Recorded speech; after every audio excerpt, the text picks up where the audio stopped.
Today in the garden, I'm going to show you how to make a spring bulb lasagna that will flower from now all the way till May next year. Now, if you've never seen a spring bulb lasagna before, you are in for a treat. The idea is we're going to layer these spring bulbs in order so that eventually they'll grow out at different times, giving a continuous flush of flowers all the way through spring till around about April, May time. And it's super simple to do. So let's crack on. Now, to start off, you want a good sized pot. This one's about 30 centimeters wide, and you want to make sure it's got a good drainage hole in the bottom as well. And start loading the first couple, about 2-3 inches in, with some multi-purpose compost. Nothing fancy, multi-purpose compost will do.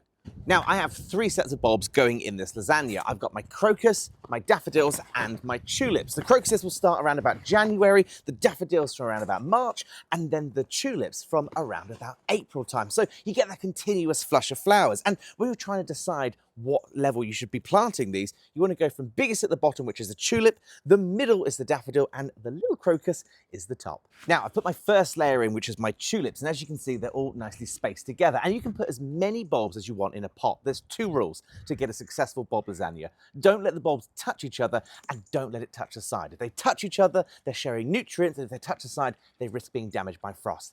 Easy as that. I've added an inch or 2 layer of soil on top of my tulip bulbs, and now I can start putting in the daffodil bulbs, and this will make the second layer of our lasagna.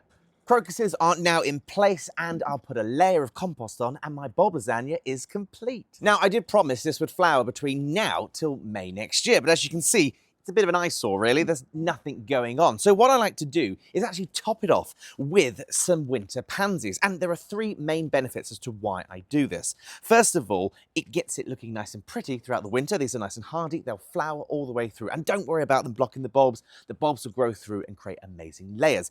It also means that while you're watering them, you keep a little bit of moisture in the ground, which means that your plants and bulbs will be happy and not too dry. But also, it keeps squirrels at bay. You know, squirrels are digging up your bulbs and it's a pain. But if there's something quite dense and compact, they can't get in there and eat your bulbs. And there you have it, one spring bulb lasagna ready to go next year. And again, looking nice and appealing with some winter pansies on top. You can also use primrose or violas as well, just to keep it nice and aesthetic until next year. But it really is that simple to create amazing layers of plants with very little effort. Take care.